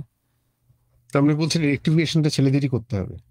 ছেলেদের অনেক বদলাতে হবে তো, ছেলেরা মানে দেখুন শুনতে খারাপ লাগবে ঠিকই, কিন্তু ছেলেরা মানে কিছু ছেলে মহিলা দেখলে এত বাড়াবাড়ি করেন, সেখান থেকে যতদিন তারা বেরোতে না পারবেন ততদিন এই অবস্থার বদল কিছুতেই হবে না। ও পুরুষ কমিশন টমিশন যাই করে নিন আপনারা, আমরা ফেসবুকে পরিচয় বিয়ে করতে চলে যাচ্ছেন, জানা যাচ্ছে মেয়েটির আগে 2 না 3টে বিয়ে, মা বাবার সঙ্গে করে পরে নিয়ে এসে বলছেন দিদি তখন তো কারোর কথা শুনেনি, এখন দেখুন আমাদের নিয়ে এসছে। আমরা আবার ফিরবো, তবে তার আগে আমাদের সরাসরি আমরা সেই প্রশ্নগুলো যাব, আগেই বলে দিয়েছি যে ওই প্রশ্নে গেলে তারপরে আমরা ফিরে আসব যে আপনাদের প্রশ্ন নিয়ে, যে আপনারা আমাদেরকে প্রশ্ন করবেন, কারণ অনেকগুলো দিক আলোচনার মাধ্যমে উঠে এসছে, আরো অনেক অনেক দিক আমরা আলোচনা করব। আমরা পুরুষ অধিকার নিয়ে বারবার করে কথা বলছি, কিন্তু এই বারবার করে কথা বলতে গিয়ে কোথাও একটা জায়গায় মনে হচ্ছে আপনি যা যা বলছেন, যে ওই চ্যারিটি বিগিনস অফ হোমের মতন একেবারে ছোটবেলা থেকেই কি শিক্ষা, সামাজিক শিক্ষা, স্কুলের শিক্ষা, বাড়ির শিক্ষার এই প্যাটার্নটা বদলাতে হবে? অবশ্যই। এই যে আমরা একটা করেছি না, আজকালকার বিশেষ করে আজকালকার মায়েদের তো খুব দেখি, মেয়েদের দেখলেই সম্মান করতে হবে, কিন্তু কেন, কজন মেয়ের মা শিখিয়েছেন যে ছেলেদের সম্মান করতে হবে, ছেলেদের সঙ্গেও কথা বলতে জানতে হয়, ছেলেদেরকেও মানে ছেলেদের সঙ্গে মেশারও একটা রীতি আছে, মানে ছেলেরাও সম্মান করার যোগ্য, এগুলো কি মায়েরা শেখাচ্ছেন? এটা আমার খুব জানার ইচ্ছে। যেমন মেয়েদের যখন বিয়ে হয়, কজন মেয়ের মা শিখিয়ে পাঠাচ্ছেন যে তুমি একটা বাড়িতে যে যাচ্ছ সেখানে কিছু অধিকারের সঙ্গে তোমার কিছু কর্তব্য দায়িত্ব আছে, কেউ শিখাচ্ছেন? ও না, শিখিয়ে পাঠাচ্ছেন ওই বাড়িতে গেলে কিন্তু তোমার এই অধিকার, তুমি এগুলো বুঝে নিও। আমাদের যেমন সংবিধানে অধিকারের সঙ্গে তো কিছু নাগরিক দায়িত্ব এবং কর্তব্য আছে, তো একটা বাড়িতে গেলেও আমার অধিকারের সঙ্গে কিছু দায়িত্ব এবং কর্তব্য জন্মায়, আমরা সেগুলো আর শিখছি না, আমরা স্ট্রেট অধিকারে গিয়ে লাফ মারছি, সেটা বিঘ্নিত হচ্ছে কিনা সেটা নিয়ে শুধু আমরা চিন্তিত। 9903059992 হোয়াটসঅ্যাপ করেছেন সংঘমিত্রা ঘোষ কাকিনাড়া থেকে। আমার প্রশ্ন, মহিলাদের জন্য 498 ধারা আছে, পুরুষদের জন্য এরকম কোন স্পেসিফিক ধারা কি আছে? না, কিছু নেই, কিন্তু ওই যে বললাম একটু বুদ্ধি করে চললে অন্য ধারা দিয়ে কিছু কিছু জিনিস কিন্তু কমপ্লেন করা যায়।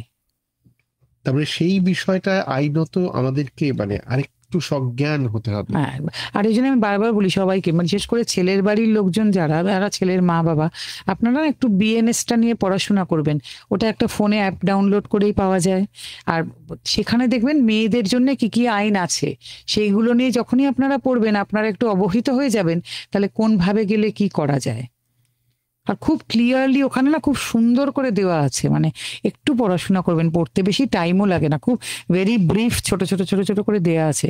বিএনএসটা একটু সবাই ডাউনলোড করে নেবেন, একটু পড়বেন প্লিজ। সুব্রত সরকার ফেসবুকে প্রশ্ন করেছেন, কোন পুরুষ যদি বউয়ের কাছে অত্যাচারিত হতেই থাকে তাহলে প্রথমে সে কি করবে? থানায় জানাবেন, কাউন্সিলরকে জানাবেন। এই যে বললেন আমাদের কাছে পুরুষদের জন্য কোনো আইন আমি নেই। বারবার একটা কথা বলি, মেল করুন, করতেই থাকুন।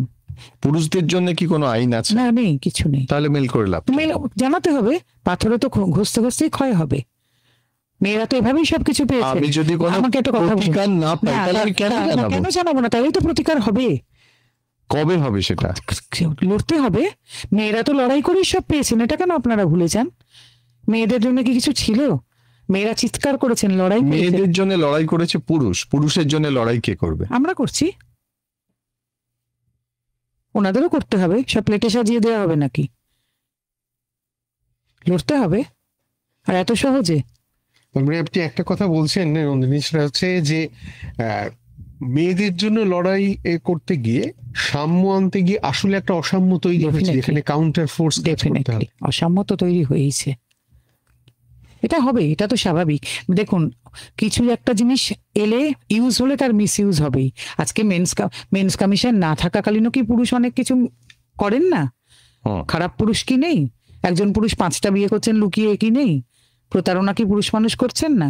তো কাজে মেন্স কমিশন এলে আরো কিছুটা মিস ইউজ হবে। আমাদের কাছেও অনেকে আসেন, বুঝতে পারি যে সব সত্যি কথা বলছেন না, আমরা তখন সাইড করি, কিভাবে করি সেটা আমাদের ব্যাপার অর্গানাইজেশনের। কিন্তু খারাপ ভালো সব কিছুরই আছে। কাজে মেয়েদের জন্য আইন এসে যেমন উপকারও অনেক হয়েছে, অনেক মেয়ে হয়তো উপকার পাচ্ছেন, তেমনি তার মিস ইউজও হচ্ছে, এটা তো খুব স্বাভাবিক।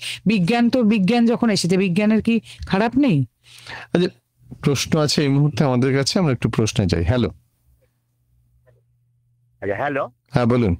আমি দেবাশিস ঘোষ বলছি, আমরা মহেশতলা থেকে। বলুন বলুন। তো আমার প্রশ্ন একটাই, যে ধরুন পুরুষরা, কোন পুরুষ তার বোনের কাছ থেকে, কোনো ছেলে, কোনো ভাই তার বোনের কাছ থেকে আইনি অধিকার পাচ্ছে না, তা সেক্ষেত্রে আর কি তার করণীয় কি হতে পারে ম্যাডাম, যদি আমাদের একটু বলেন। দেখুন, এরকম করে একটা আইনি অধিকার পাচ্ছেন না বলে তো কিছু বোঝা মানে যায় উনি না। বলতে চাইছেন সম্পত্তির অধিকার হ্যাঁ, মানে থেকে আপনি বঞ্চিত এক্স্যাক্টলি হচ্ছেন। কি সিচুয়েশনে আছেন, মানে কি ব্যাপার, কি বৃত্তান্ত, আপনাদের কোনো মামলা হয়েছে কিনা, কিভাবে কি চলছে, কোথায় কি ব্যাপার, সবটা না জানলে তো বলা সম্ভব না। তবে মানে আইনি অধিকার না পেলে আপনাকে তো লড়াই করতে হবে। সেরকম হলে মানে প্রথমে পুলিশ কমপ্লেন করতে হবে, তারপরে মামলা করতে হবে। আইনি অধিকার না পেলে আইনি পথেই লড়াইটা করতে হবে, বেআইনি পথে করে তো কিছু পাওয়া যাবে না।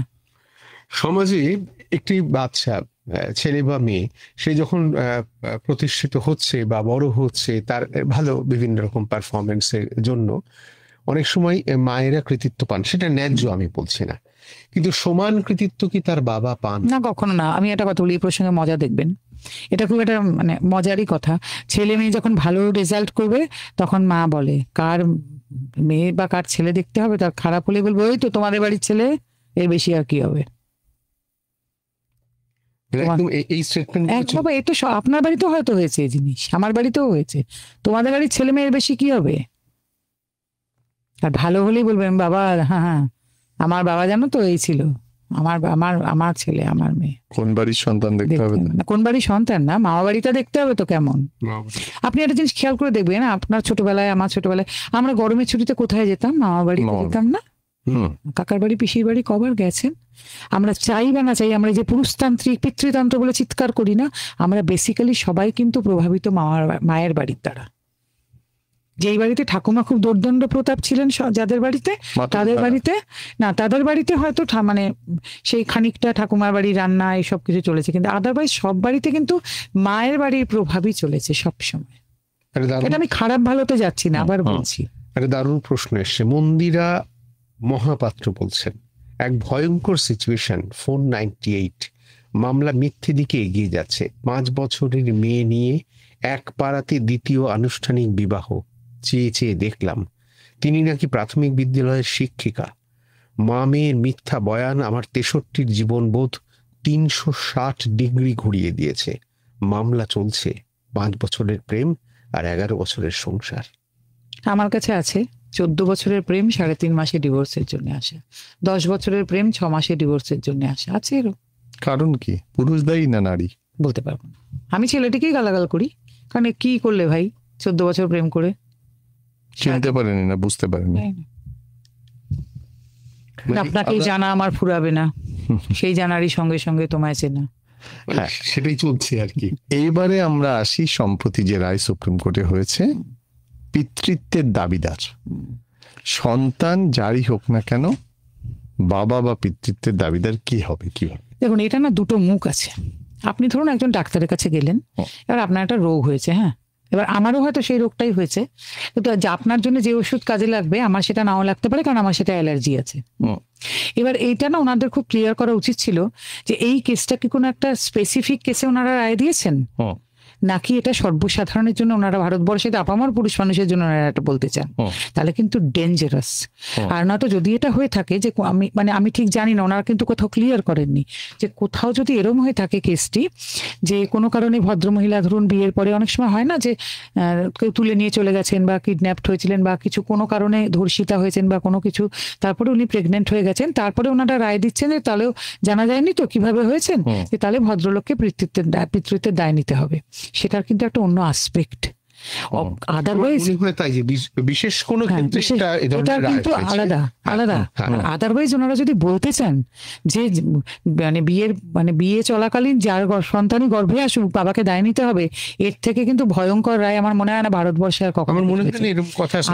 আমারও কিন্তু এত বছরের কাজ করার অভিজ্ঞতা, আমারও তাই মনে হয় যে এটা এরকম কিছু, তাই যদি হয়ে থাকে তাহলে আমার মনে হয় রায়টা নিয়ে আমাদের পড়াশোনা করা উচিত। একদম।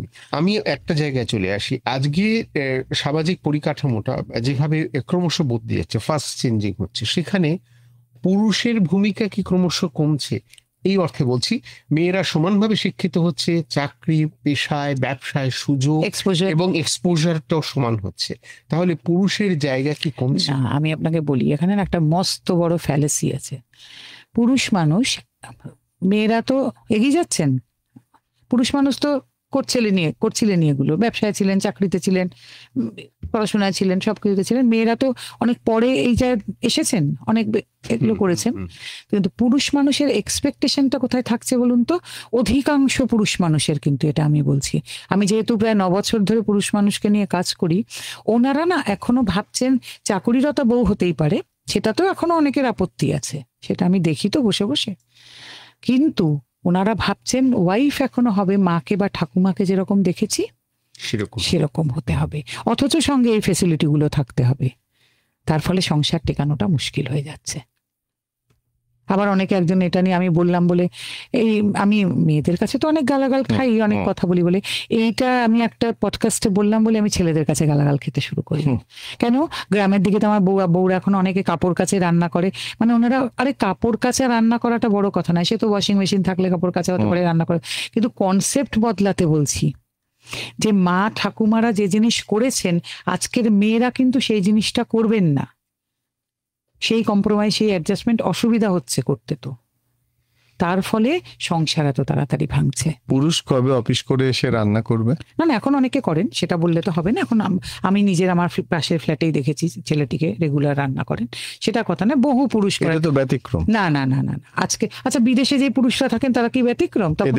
এদেশেও কিন্তু এখন অনেক পুরুষরা করেন, অনেক ছেলেরা কিন্তু অনেকটা সংবেদনশীল এখন। এটা কারণ কি, অনেক ছেলে এখন যেমন ধরুন এই যে পেইং গেস্টে থাকে, এতে থাকে, তখন অভ্যেস হয়ে যায় অনেকটা, এটা বললে হবে না।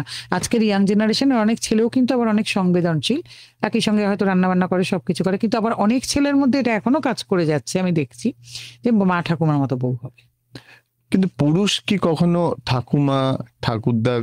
ঠাকুমার কাছ থেকে, দিদার কাছ থেকে লাউ চিংড়ি রান্না, কচুরলতি দিয়ে চিংড়ি রান্না, ইলিশের মাথা, এটা কি আমার তো দোষকার পুরুষের? না, মায়ের, ছেলের মায়ের।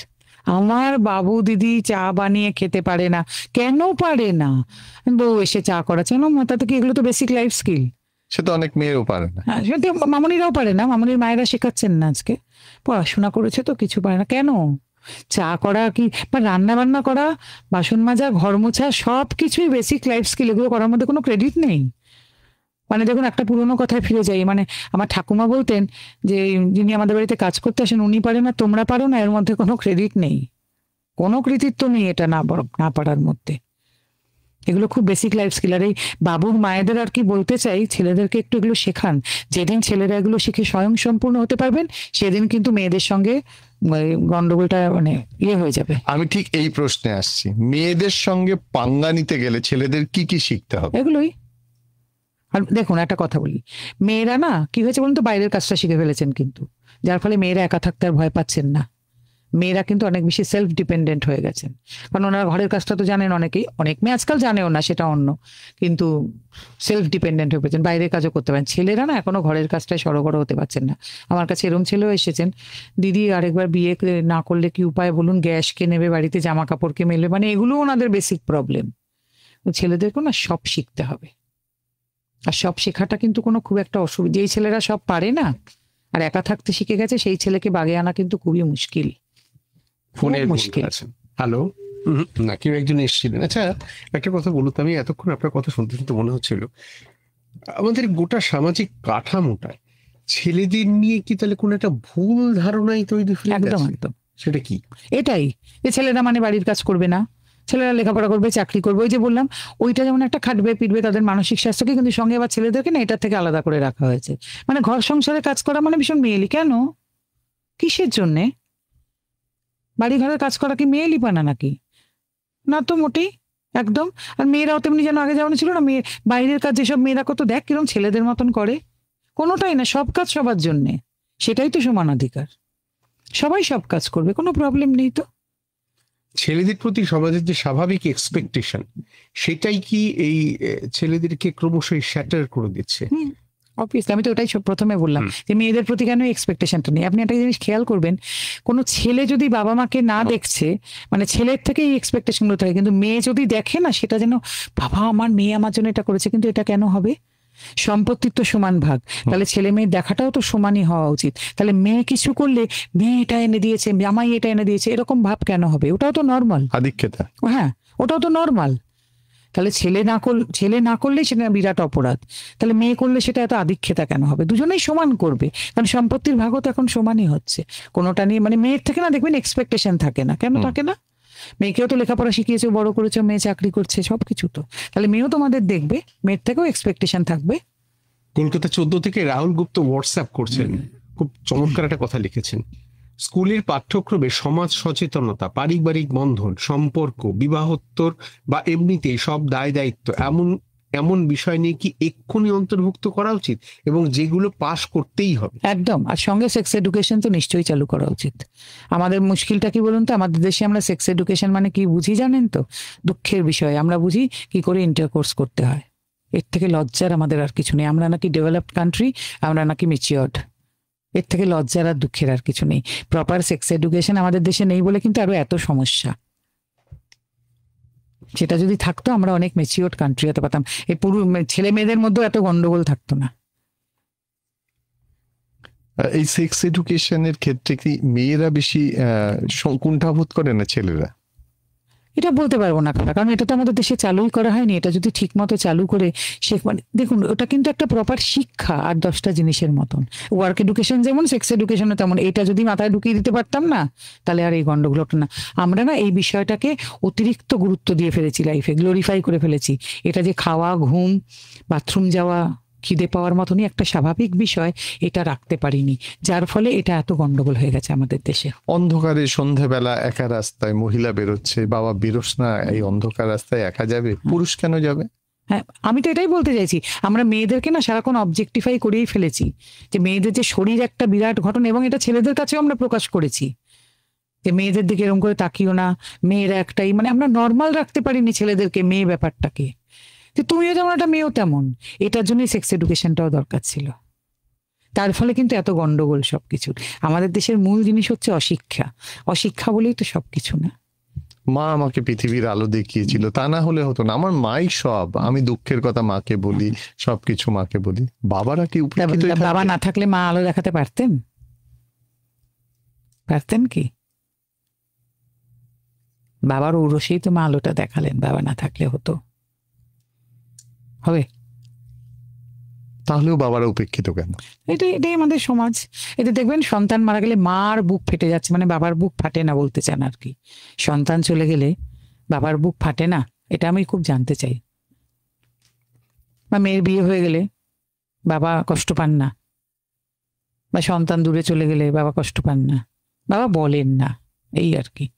বা ছেলের বিয়ে হয়ে গেলেই মা শুরু হয়ে গেল বুক চাপড়ানো, বাবু আর আমাদের চেনে না, বাবু বউয়ের হয়ে গেল। তা বাবু যদি না চিনছে, বাবা মা দুজনকেই চেনে না। ওই বাবা তো বলেন না বিশেষ এই কথা, মা বলবে এই কথা। মার এক্সপেকটেশনও কিন্তু সন্তানের থেকে জন্য বেশি থাকে বাবার থেকে অনেক। বাবারও কি বলা উচিত? নিশ্চয়ই বলা উচিত, তাহলে আর না তো মারও বলা উচিত না। বাবা জানে, ওই যে আগে আপনাকে আমি বললাম ব্রুট করেন কি বাবা, ছেলেরা ব্রুট খুব একটা করেন না। আচ্ছা, বাবুরা যখন বাবা হয় তাদের কি সমস্যা হয়? ওই একই সমস্যাটা তো একই। আর বাবুরা যখন বাবাই, মানে ঘটনাটা কিরকম হয় বলুন তো, যে ছেলেরা হচ্ছে মা আর বউয়ের মাঝখানে স্যান্ডউইচ। পৃথিবীর সবচেয়ে সুখী পুরুষকে জানেন তো? যার মা আর বউয়ের মধ্যে সুসম্পর্ক আছে।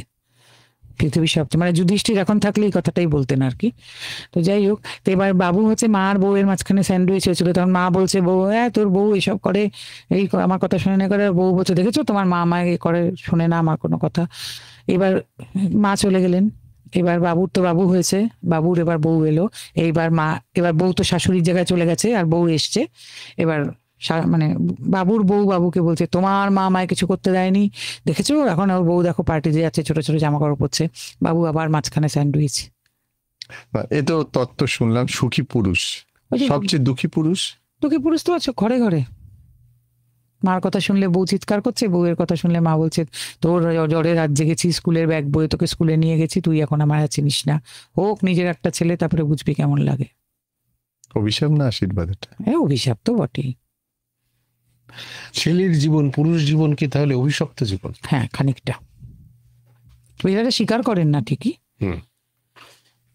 ভাই শুনুন, আমি একটা কথা বলি, ফেসবুকে যত দেখি না বিবাহবার্ষিকী, আমায় সহ্য করার জন্য এত, মেয়েরা খুব লেখে, আমায় এত বছর ধরে সহ্য করার জন্য তোমায় ধন্যবাদ, এসব ফেসবুকে যত দেখি সুখী জীবনের বিজ্ঞাপন। তাই হলে ভারতবর্ষে তো সুখের সূচক এত নিচে হতো না, পাকিস্তানের পরেও। আর তাহলে তো এত বিয়েও ভাঙতো না। আমি না, জানেন তো, যখনই নতুন বিয়ে হয় প্রি ওয়েডিং শ্যুট টুট নর্দমায় গিয়েও করে অনেকে, দেখেছি। এত প্রি ওয়েডিং শ্যুট, এত মেহেন্দি সঙ্গীত রিসেপশন, এত অ্যাব্রড হানিমুন। আমার না খুব ভয় হয় আজকাল, জানেন তো, যে এই যদি 2 মাস বাদে বিয়ে ভাঙার আমাদের এখানে আসতে হয় বা বিয়ে ভাঙার কথা বলতে হয়, তাহলে কি হবে? এই যে প্রি ওয়েডিং শুটের কথা আপনি বললেন এবং এত সুন্দরভাবে বললেন, এই যে যখন দেখি যে পুরুষদের এমন ভাবে বলছেন, তুমি ঘোরো, এইভাবে ঘোরো, এইভাবে ঘোরো, সেটা পুরুষ কেন করে এটা জানি না। ওরা ভালো, ওটা তখন দেখাতে হবে না কাজিনকে, অফিসের কলিগকে, মানে ওটা তো তখন বিজ্ঞাপন হচ্ছে না। দেখেছিস আমি কিরকম দেখ, মানে প্রি ওয়েডিং এর ক্ষেত্রে পুরুষ ভেড়া হয়ে যায় সবসময়। তো মানে ওই হানিমুন অব্দি তো পুরোটাই, তারপরে তো গ্রাফটা নিচে নামতে শুরু করে। ফোনে একজন বন্ধু আছেন। হ্যালো, নমস্কার। শ্রীরামপুর থেকে কি বলছেন? বলুন বলুন। প্রশ্ন বলুন, প্রশ্ন। যাই হোক, প্রশ্নটা হচ্ছে যে উনি যে বলছেন যে ছেলেদের শোনা যাচ্ছে লাগবে আর কি, তবে ছেলেদের মানে স্ত্রীটা বেশি হয় এবং ছেলেরা মানে কি বলবো, যে মুখে সবটা বলে না, যেটা আপনার কথা না কিচ্ছু বুঝতে পারছি না আমরা। আপনি কি হেডফোন নিয়ে কথা বলছেন? তাহলে সেটা ছেড়ে দিন, এমনি ফোনে কথা বলুন। ব্লুটুথ বা হেডফোনে কথা বললে কিছু শোনা যাচ্ছে না। আচ্ছা ঠিক আছে, বুঝতে পারি, এটা লাগানো। তিনি প্রশ্ন করছিলেন কিন্তু আমরা কোনো শব্দ বুঝতে পারছি এখানে না। আপনি যে বললেন না ছেলেদের ভেড়া, আপনাকে এখানে একটা ইন্টারেস্টিং তথ্য বলি। দেখবেন ছেলেরা যখন প্রেম করে, আজকালকার ছেলেরা, তখন গার্লফ্রেন্ড দেখবেন খুব ছোট পোশাক পরেছে, তাতে এটা নিয়ে কিন্তু আমার বক্তব্য নেই। তখন হয়তো পাবে সেই মেয়েটির সঙ্গে রাত 3টে 3:30 অব্দি কাটাচ্ছে, মেয়েটি ড্রিঙ্ক করে, সিগারেট খায় রাস্তায় দাঁড়িয়েই। তখন ছেলেটি কিন্তু ভীষণ গর্বিত, না গর্বিত। আমি আমার শব্দ বন্ধুটা আপনি খেয়াল করবেন, হি ইজ ভেরি প্রাউড। হ্যাঁ, কি না ওর বন্ধু বান্ধবকেও দেখাচ্ছে, কি ধরুন সমবয়সী ভাইদের, দেখেছিস আমার কিরকম একজন গার্লফ্রেন্ড, মানে ও কিন্তু নিজেকে দেখাচ্ছে যে এই মেয়েটা আমাকে পছন্দ করেছে, মানে আমি কতটা ভালো, আমার দামি, বা আমি কত প্রেশাস, মানে এরকম একটা মেয়ে আমার সঙ্গে প্রেম করে। বুঝতে পারছেন আপনি আমার ব্যাপারটা, ছেলেটার ব্যাপারটা? ওর গার্লফ্রেন্ডের থেকেও নিজেকে দেখাতে যায় সমাজের কাছে যে আমাকে এরকম একটা মেয়ে পছন্দ করেছে। আচ্ছা, তারপরে দৈবাতে মেয়েটার সঙ্গে বিয়ে হয়ে গেল। এবার কিন্তু ওনার এটা ভাল লাগছে না যে মেয়েটাই ছোট জামা পড়ছে, পাবে যাচ্ছে, 3:30 ওর সঙ্গে বাড়ি ফিরছে, কি সিগারেট খাচ্ছে, কারণ ওকে তখন বিয়ে করে ফেলেছে, তোর বউ। কিন্তু মেয়েটার কি দোষ আমাকে বলুন তো? মেয়েটা তোর লাইফস্টাইলটা আগেই ওকে দেখিয়ে দিয়েছে যে আমি এটা, আমি মদ খাই, আমি সিগারেট খাই, আমি ছোট জামা পরি, আমি পাবে যাই, আমি রাত 3:30 বাড়ি ফিরি, আমার হয়তো আরো 10টা বয়ফ্রেন্ড আছে। ও কিন্তু তখন ভেরি হ্যাপি, কারণ ও 10টা বয়ফ্রেন্ড থাকা সত্ত্বেও ওর সঙ্গে প্রেম করছে, ঘুরছে, ওকে বিয়ে করতে রাজি হয়েছে। 10টা ছেলে পছন্দ করলে বয়ফ্রেন্ড করছে, ওকে বিয়ে করতে রাজি হয়েছে। তাহলে এই মেয়েটার কোথায় দোষ এখানে? আমি তো এই মেয়েটার কোনো দোষ দেখছি না, আমি তো ছেলেটার দোষ দেখছি, কারণ তুই তো জেনে শুনে ওকে বিয়ে করেছিস, ও তো তোর ওকে লাইফস্টাইলটা দেখিয়ে দিয়েছে। তখন পরে এটা নিয়ে কমপ্লেন করতে আসছে আমাদের কাছে এরকম। আমি বললাম যে মেয়েটির তো কোনো দোষ নেই এর মধ্যে। আমি কিন্তু এটা বলতে চাই, আমি কিন্তু কোথাও গিয়ে নারী বিরোধী নই, আমি সত্যিটা দেখিয়ে দিতে চাইছি সবাইকে। ফোনে আছেন বন্ধু। হ্যালো, হ্যালো, নমস্কার। কি বলছেন? আমি বর্ধমান থেকে রুক্তি বলছিলাম। বলুন। বলুন। আপনার একটা প্রশ্ন করেছেন যে মেয়ে ছেলে সিগারেট মদ খায়, এখনকার ছেলেরা এটা এখন পছন্দ করছে, সেই সব আমরা মেয়ে ছেলেই তাকে বিয়ে করি। নমস্কার। কি বললেন আমি আসলে বুঝতে পারিনি আমাদের আলোচনাটা। এখনকার ছেলেরা এগুলো জেনে শুনে বিয়ে করে এটা বলছে। আসলে আপনি সেটাই- আলোচনাটা শুনুন, মানে সেটাই আমরা বক্তব্য আমার। সেটাই আমরা বলছিলাম। আচ্ছা, এই কথাটা মানে সমাজে আমি দেখতে পাচ্ছি পুরুষের ন্যারেটিভস সমাজ একটা অন্যভাবে সেট করে দিয়েছে।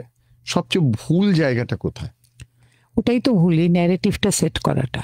এই যে পুরুষ মানুষ মানে বাড়ির কাজ করবে না, পুরুষ মানুষ কাঁদতে পারবে না, পুরুষ মানুষ নিজের চাওয়াটা বলতে পারবে না, আরো নানান রকম, যে পুরুষ মানুষ মানে খালি রোজগার করতে হবে। আচ্ছা, কোনো ছেলে কি বিয়ের পরে চাকরি ছেড়ে দিতে পারে? বিয়ের পরে না, এমনি চাকরি ছেড়ে দিতে পারে ফট করে, যে কালকে থেকে আমি গান গাইবো, ছবি আঁকবো?